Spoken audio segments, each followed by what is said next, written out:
네, 마감딜 이어가도록 하겠습니다. 키워드 먼저 화면으로 만나보시죠. 네, 오늘의 주제입니다. 삼성전자 외면한 외국인, 이건 계속 사네. 방산주 알아보도록 하겠습니다. FR자산관리의 길건우 대표와 함께 방산주 관련된 이야기 함께 살펴보도록 하겠습니다. 안녕하세요. 네, 안녕하십니까. 네, 삼성전자를 이렇게 팔 일인가 싶게 오늘까지도 파는 모습을 보여줍니다. 근데 뭐 우리 시장 팔기만 할 수는 없으니까 사는 종목들도 있을 텐데 그 중에서 이제 방산주가 조금씩 눈에 띄는 것 같아요. 네, 이제 방산주들 같은 경우에는 최근 들어서 이제 외국인들이 굉장히 많이 사고 있기도 하고요. 대부분 이제 다 아시는 종목들을 많이 사기는 합니다. 뭐 제일 많이 사는 게 1위가 하나 에어로스페이스 제일 많이 사고요. 그다음에 이제 풍산, 네, 그다음이 뭐 현대로템, LIG, 넥스원 관심을 두고 꾸준하게 사고 있는데 사실 왜 살까를 한번 저희는 고민을 한번 해보시는 게 좋을 것 같고요. 반도체 같은 경우에는 사실은 실적 관련된 것들 때문에 뭐 우려감들도 있고 내년 수요에 대한 또 우려감, 그다음에 HBM에 관련된 뭐 이제 거품 논쟁 뭐 이런 것들이 계속 나오다 보니까 악재들은 분명히 있거든요. 근데 방산주들 같은 경우에는 악재가 거의 저희가 한번 꼽아보지 않더라도 별로 없을 거예요. 네, 그러다 보니까 외국인들이 조금 안전하게 살 수 있는 섹터 중에 하나지 않을까라고 생각을 하시면 될 것 같고, 네, 그러다 보니까 최근에 주가가 많이 오르긴 했어요. 네. 이제 고민은 이거죠. 여기서 더 갈 거냐? 그렇죠. 멈추고 셀해서 다른 떨어질 걸로 거냐? 갈 라는 거냐? 것들을 한번 고민하게 되실 텐데 네. 저는 더 갈 것 같습니다. 네, 그래서 꾸준하게 또 체크해 보시는 게 저는 좋지 않을까 싶습니다. 그런 의미에서 네. LIG 넥스원이랑 현대로템 같은 경우는 사실 신고가 부근이거든요. 네. 그래서 차트적으로만 그냥 진짜 숫자적으로 차트 그림으로만 접근을 한다면 사야겠다라고 생각을 하실 수가 없는 없죠. 자리라고 저는 네, 생각을 네. 해요. 네, 손이 안 가죠. 네, 차트만 용감한 보면. 투자자가 아니라면. 근데 이제 그 전에 예를 들면 시계열을 3개월, 6개월 전으로 돌려보시면은 그때도 그랬을 거예요. 그럼 여기서 더 갈 거야라는 것들이 있을 텐데 의외로 그 방산 섹터 입장에서 본다라고 하면 지금 이제 글로벌로 긴장 상황들이 굉장히 많죠. 네. 긴장 상황 있는 게 뭐 러시아 우크라이나 전쟁으로 시작되기는 했지만 중동으로 이제 또 전이가 됐고요. 그다음에 이제 대만 해역에서도 계속 얘기가 나오고 있거든요. 그러다 보니까 이게 좀 쉽사리 꺼질 것 같지는 않다. 그리고 이제 모멘텀들이 계속 겹쳐지다 보니 앞으로 실적에 대한 것들도 플러스 알파가 분명히 더 존재한다라고 생각이 되고 있고 어제 이제 바이든이랑 사실은 네타냐후랑 통화를 했습니다. 네. 그러니까 바이든 입장에서는 조금 야 빨리빨리 끝내라. 뭐 휴전하고 좋게 끝내는 게 어떠냐라고 이제 할 수밖에 없는 상황이죠. 대선을 또 앞두고 있다 보니까. 근데 이스라엘 입장에서는 사실 그럴 이유가 별로 그렇죠. 없거든요. 그들의 입장에서는 네, 그렇죠. 본인이 하던 스탠스를 그대로 해야 된다라는 관점이고 기존의 과거 사실은 여러 가지 중동 전쟁을 겪으면서도 이스라엘이 항상 그냥 쉽게 끝내지는 않았습니다.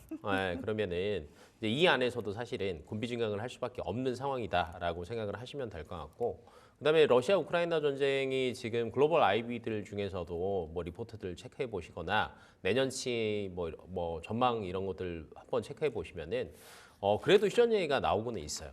그래도 내년 뭐 늦어도 상반기쯤에는 휴전 얘기가 나오지 않겠냐라는 얘기가 나오고 있는데 근데 나오더라도 지금 종전이 아니라 휴전이 조금 더 우세하거든요. 그 휴전이라는 건 뭐냐면 언제 또 터질지는 모른다. 라는 관점이기 때문에 유럽 쪽에서 이제 군비 증강 저희가 말로만 군비 증강이라고 하지 네. 살고 있는 사람 입장에서는요 안 할 수가 없습니다. 내 머리 위로 막 미사일이 날아다니고 막 전차 오고 하는데 나라에서 이렇게 무기를 현대화시키지 않는다? 굉장히 어렵고요. 특히 동유럽권 같은 경우에는 옛날에 구소련제 무기가 정말 많아요. 그러니까 80년대 구소련제 무기면 지금 수명으로만 보면 30년, 40년 된 거거든요. 이게 전쟁을 치르는 데 있어서 굉장히 큰 역할을 하겠냐라고 물어본다라고 하면 대부분 다 안 될 거다라고 할 거예요. 그래서 폴란드, 뭐 루마니아 이런 쪽 라인들이 최근 들어서 우리나라 방산 무기들을 조금 좋아하는 이유가 그런 이유들 때문이라고 생각하시면 될 것 같고 장갑차나 뭐 이렇게 그런 것들 같은 경우에도 거의 그 다른 나라에 비교해 본다라고 하면 가격 차이가요 최소 3배에서요 한 7배 차이 납니다. 그러면 당연히 안 그래도 돈이 없는 상태에서 GDP 대비해서 사실은 나토국들이 국방비에 쓰는 돈들이 많이 줄었거든요. 근데 갑자기 증액할 수는 없잖아요. 그러면 가성비를 따질 수밖에 없고 그다음에 우리나라의 이제 좀 장점 중에 하나라고 얘기하는 게 납기를 기가 막히게 맞춥니다. 예. 성격 급해서 맞추죠. 맞춥니다. 어떻게 해서든지 맞춥니다. 예, 뭐 예를 들면 아까 저희가 방송 전에도 얘기했지만 업무 해야 될 거 있어요? 야근하잖아요. 네. 이거 당연한 거거든요. 예, 그러다 보니까 가격 괜찮죠? 예, 필요할 때 바로바로 쓸 수 있죠? 그다음에 기술 이전도 우리나라 같은 경우는 사실은 그렇게 빡빡하지 않거든요. 이런 것까지를 종합한다라고 하면은 우리나라 방산, K 방산에 대한 매력도가 저는 내년에도 이어지지 않을까라고 생각하고 있어서 업사이드는 좀 더 남아 있다라고 봅니다. 업사이드는 좀 남아 있다라고 말씀을 해주셨는데 오늘 한화 에어로스페이스의 일중 흐름을 보시면 네. 52주 신고가 딱 찍고 3% 넘게 빠지고 마감이 됐단 말이죠. 네. 이거는 좀 부담이 되는 부분이 충분히 있다라고 해석을 할 수도 있는 부분이 아닐까라는 생각이 들거든요. 근데 이제 차트라는 거는요, 항상 신고가를 찍고 나면은 거기에서 그대로 쭉 뚫고 천장을 올라가는 경우는 사실 거의 없습니다. 네. 한번 찍고 내려와서 조정 하루 이틀 정도 있은 다음에 다시 이걸 또 도전하고 이거를 계속 반복을 하거든요. 근데 지금 최근 들어서 그 하나 에어로스페이스의 그 차트 내 움직임을 보시면 조정 기간도 항상 길지는 않습니다. 그 다음에 항상 올라갔다 내려갔다를 반복을 하면서 상단을 계속 올려가고 있거든요. 그러면 이제 왜 이러느냐인데 결론은 두 가지입니다. 앞에서 얘기했던 여러 가지 외부적인 변수들, 상황들이 방산 쪽에 관심이 있을 수밖에 없고 플러스 알파, 그럼 실적은 정말 뛰어나라는 게 굉장히 중요한데 실적도 어찌됐건 계속 받쳐주고 있거든요. 그러다 보니까 상단은 계속 올려가는 거고 그다음에 상단을 계속 높여가는 애들을 사실은 개인 투자자가 사기가 굉장히 부담스러워요. 그렇죠. 그러면 이제 오늘 왜 방산을 얘기하냐면 아마 하루 이틀 정도는 또 빠질 겁니다. 최근에 이제 신고가를 또 경신을 했으니까. 근데 이제 전체적인 모멘텀이나 이런 것들이 흐트러지지 않은 상황에서 본다라고 하면 조정 기간이 그렇게 길지는 않아요. 그러면 분명히 또 한 다음 주 정도는 다시 반등을 할 수 있는 게 나올 거예요. 그러면 이 조정 시기를 사실은 잡아야지. 그래도 난 들어갔다. 라는 관점이 되실 거예요. 그래서 좀 잘 가는 섹터들 같은 경우에는 저희가 흔한 말로 빨간색일 때 사지 말고 파란색일 때 사라라는 말씀 많이 드리거든요. 그래서 이제 그런 관점으로 접근하시면 괜찮을 것 같습니다. 네, 3분기 사실 근데 이 방산주들이 실적 좋을 거 다 압니다. 근데 실적도 실적이지만 다음 수주를 어떻게 얼마나 이어갈 수 있느냐가 사실 주가의 향방을 가를 수 있는 포인트라고 생각을 하거든요. 아까 조정 시 매수할 수 있는 부분 충분히 있다, 상단이 열려 있다라고 말씀을 해주셨다면 그럼 실적 확인하고 나서까지도 홀딩하는 전략은 어떻게 보세요?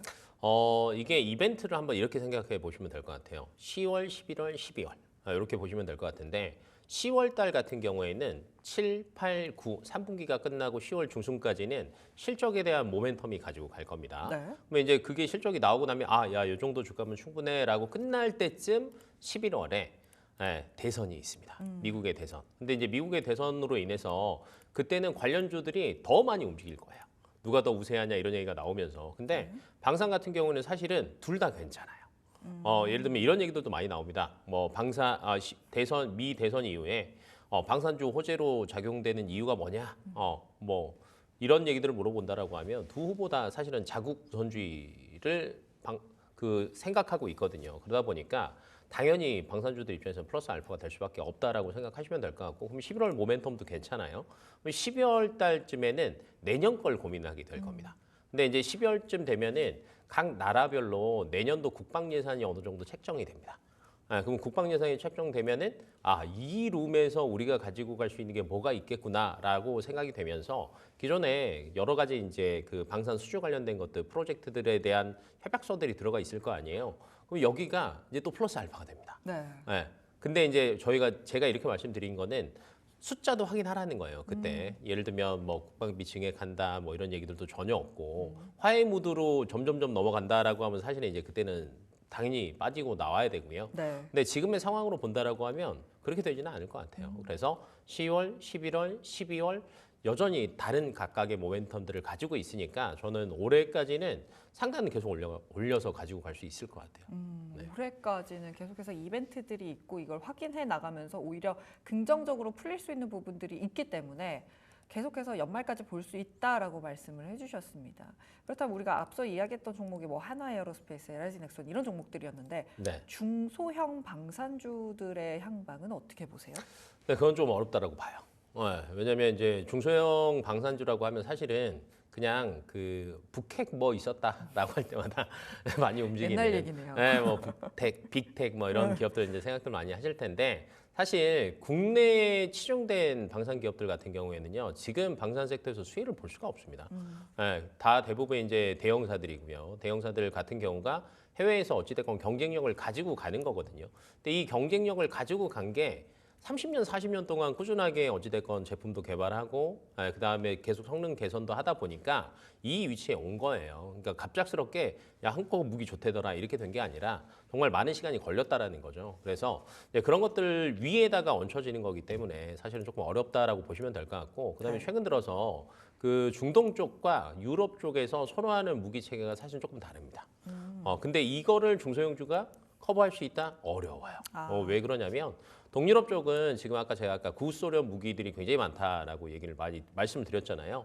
경찰 장갑차, 그러니까 장갑차 같은 류가 70% 정도가 옛날 겁니다. 구소련제 비율입니다. 그다음에 자주포, 우리나라 이제 폴란드나 루마니아 자주포 얘기 많이 나오죠. 자주포랑 로켓 같은 경우에는요, 50% 정도가 구소련제입니다. 그러니까 이런 것들을 바꿔야 되는데 중소형 단에서 이걸 만들 수 있는 나라, 그 기업 자체가 없습니다. 그러니까 여기 장갑차는 현대 로템인 거고요. 네. 네, 자주포는 하나 에어로스페이스인 거예요. 네. 그러니까 이거 따라갈 수가 없겠죠. 네. 그다음에 최근에 이제 중동 같은 경우에는 그냥 쉽게 설명해서 이스라엘이랑 이란이랑 싸운다고 쳐봐요. 그러면 멀리 떨어져 있어요. 그러니까 이 사이를 막 전차를 몰고 다 뚫고 갈 수는 없거든요. 그럼 다 미사일을 쏠 수밖에 없는 거죠. 그러면 이게 하늘로 날아오는 미사일을 격추하는 게 지대공 미사일이라고 해요. 땅에서 하늘 날아오는 거 쏘는 거 이거 LIG 넥스원입니다. 네. 그러니까 결론은 이제 이 나라들이 필요로 하는 무기 체계가 뭐고 전쟁의 양상이 뭐다라는 거에 따라서 전혀 달라질 수 있고요. 그다음에 이제 중동 쪽에서도 최근 들어서는 항공기에 대한 수요들도 굉장히 많거든요. 근데 이제 우리나라 지금 항공기 자체가 해외 항공기들이랑 이렇게 가격으로 붙는다라고 하면요 거의 한 6배 정도 차이 납니다. 많이 쌉니다. 나네요. 네, 그러면 같은 돈이면 네, 그렇죠. 빨리 올릴 수 있잖아요. 그다음에 생산 캐파도 사실은 굉장히 빠르거든요. 많기도 하고 그러다 보니까 이런 이유들 때문에 대형주 위주로 수주가 들어올 수밖에 없고 실적이 좋을 수밖에 없다. 그리고 하더라라는 것보다는 이미 중동과 유럽에서는 이미 일어나고 있잖아요. 네. 그렇기 때문에 거의 눈앞에 바로 있는 거라서 사실은 앞으로 한 2, 3년 동안은 사실은 수주는 거의 다 계속 있을 것 같고요. 다만 올해까지는 괜찮습니다라고 하는 게 내년 넘어가면 그 얘기가 또 나올 거예요.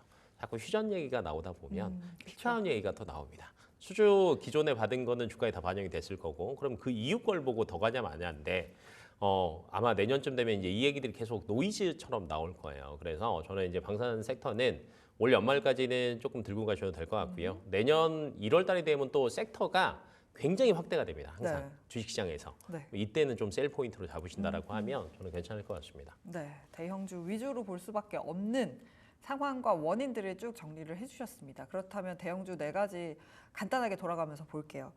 한화에어로스페이스가 보니까요. 네. 오늘 NH에서 나온 리포트의 목표가가 42만 원입니다. 한 달 동안 쉬고 와서 거래액 재개가 됐는데 수급도 나쁘지 않고 흐름도 나쁘지 않은 상황입니다.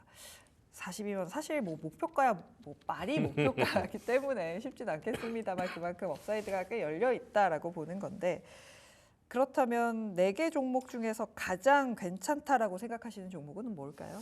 저는 그래도 그 전차와 장갑차, 자주포 같은 경우에는 동유럽 쪽에 대한 수요가 뭐 여전히 남아 있기는 하지만 굉장히 빠르게 수주를 또 채울 수 있을까라는 의문도 있고 주가가 또 그만큼 저는 많이 갔다라고 봐요. 네, 그래서 상단에 열려 있는 그 룸 자체가 뭐가 제일 크냐를 고민할 때 그렇죠. 저는 미사일 쪽이 조금 더 나을 것 같아요. LIG 넥스원 같은 경우가 사실은 최근에 이제 중동 긴장감이 조금 더 심하거든요. 러시아, 우크라이나 같은 경우는 지금 긴장감은 많이 떨어졌잖아요. 네. 그러니까 이게 자꾸 떨어지고 있으니까 휴전 얘기가 나오는 거거든요. 그래서 그러면 이쪽은 어찌됐건 전차랑 뭐 이런 것들이 많이 나가긴 했지만 조금 이제 수그러들어져 있는 거죠. 근데 중동 쪽은 굉장히 높은데 그러면 중동에서 가장 1번으로 무기 체계를 보강해야 되는 거는 지대공 미사일입니다. 어찌됐건 공격보다는 방어를 하는 입장이 굉장히 큰 거니까 그러면 뭐 당연히 LIG 넥슨 최근 들어서 이제 수주 이슈도 또 있었잖아요. 네, 있어요. 이런 게 아마 올해 말 내년 초에 굉장히 많이 늘어나지 않을까라고 예상이 되고 있고요. 그래서 그런지 올해 실적 예상치도 굉장히 좋습니다. 뭐 매출도 한 27% 정도 오를 것으로 예상이 되고 있고 작년 대비하면 영업이익도 한 26% 정도 오를 걸로 예상이 되고 있거든요.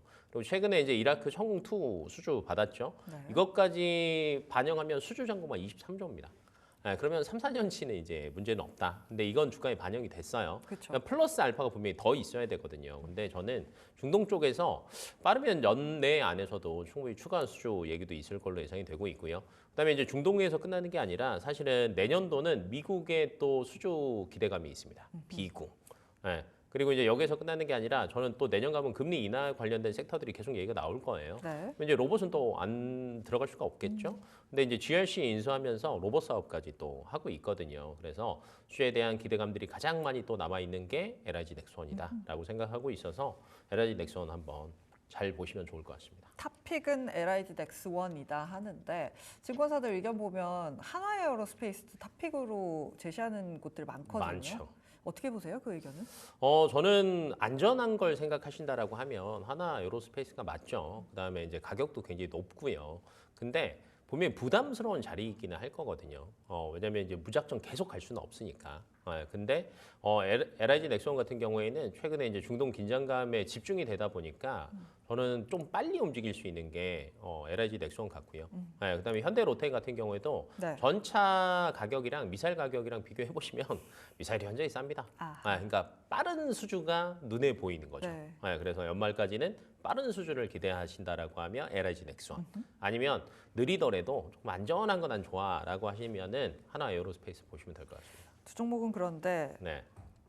우리 방산 4사라고 하잖아요. 네. 그 중에 하나가 한국항공우주입니다. 유일하게 못가고 있는 종목이란 말이죠. 왜 이런 건지 투자 전략은 어떻게 잡아야 하는지도 정말 카이 좋을 것 같은 같아요. 경우에는 네. 사실은 이제 항공기가 항상 1번으로 국방을 빨리 그 편성을 할 때 1번으로 채우지는 않아요.